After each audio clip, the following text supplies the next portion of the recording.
Po yung kinilaw ko. Lalagay ko na itong kuan yung sibuyas na hinihiwa-hiwa ko. Ayan. Lalagyan natin. Lalagyan.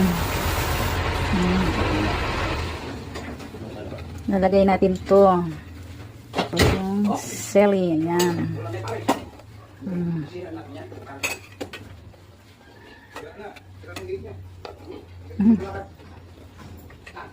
Tapos itong hiniwa-hiwa kong kalamansi. Pipigay ko dito, ipigaan. May maghawak doon, lamang hawak. Anong awakan? Yan. Okay na to. Yan, yung kinilaw ko. Yan. Piniga-pigaan ng kalamansi. Ganyan lang.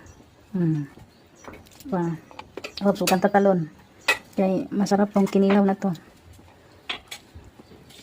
Pinaghalo na ang sibuyas, sili, kalamansi. Di ba? Ang sarap na to. Okay. Okay. Gikinamay na to. Gikinamay. Ayan. Ayan siya. Sinong may gusto sa kinilaw ko?